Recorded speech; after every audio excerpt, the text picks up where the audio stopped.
দশম শ্ৰেণীৰ ছাত্ৰ অয়নে কৃষকক দিলে সকাহ হয় প্ৰখৰ ৰ'দত পথাৰত কৃষকে আৰু চলাব নালাগে পাৱাৰ টিলাৰ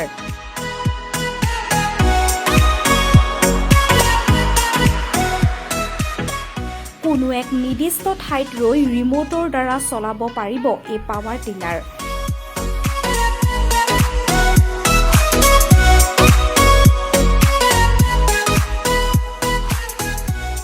এই উদ্ভাৱন কৰিছে ডিব্ৰুগড় জিলাৰ দুলিয়াজান দিল্লী পাব্লিক স্কুলৰ 10ম মানৰ ছাত্ৰ অয়ন গগৈয়ে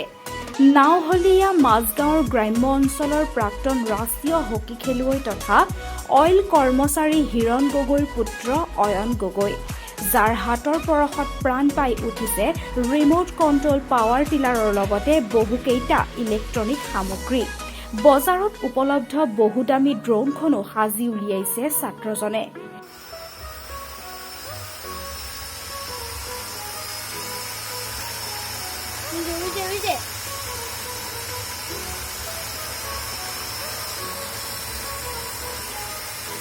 কেৱল এয়াই নহয় তৈয়াৰ কৰিছে মেচিনৰ দ্বাৰা কণীৰ পোৱালি জন্ম দিয়া যন্ত্ৰ আৰ্হিৰ ৰোপৱে যন্ত্ৰ ৱাটাৰ বোট জুজাৰু ট্ৰেংক ৰিমোট কণ্ট্ৰল পানী মটৰ ইত্যাদি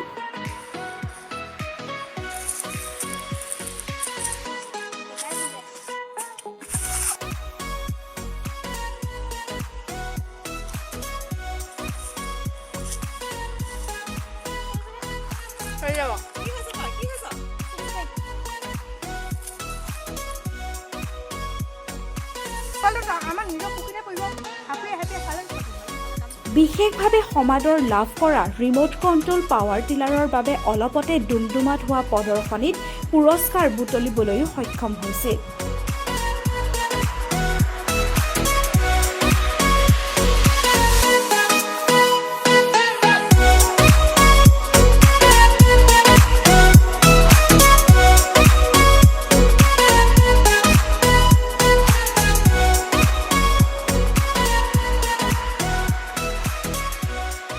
পঞ্চম মানৰ পৰাই ইলেক্ট্ৰনিক সামগ্ৰীৰ প্ৰতি আগ্ৰহী ছাত্ৰজনে বেডমিণ্টন খেলতো পাৰদৰ্শিতা দেখুৱাবলৈ সক্ষম হৈছে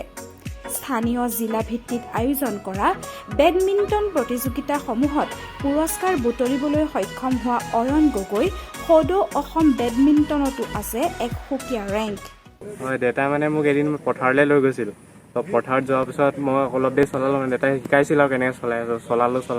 চলাই পিনে মানে ভাগৰ লাগিল তো ভাগৰ লগাৰ পিছত মই চিন্তা কৰিলোঁ মানে বহিলোঁ আৰু ছাইডত তাৰপিছত দেউতাৰ লগত কথা পাতি আছিলোঁ দেউতাক তাৰপিছত ক'লোঁ দেউতা মই বোলো পাৱাৰ টিলাৰখন মই এনেকৈ নচলাওঁ মই বোলো ৰিমোট দি চলাম ত' দেউতাই মানে কথাটো শুনি হাঁহি দিলে তো হাঁহি দিয়াৰ পিছত মানে তাৰপিছত দেউতাই কৈছে সম্ভৱ নহয় বুলি কেনেকৈ কৰিবি তই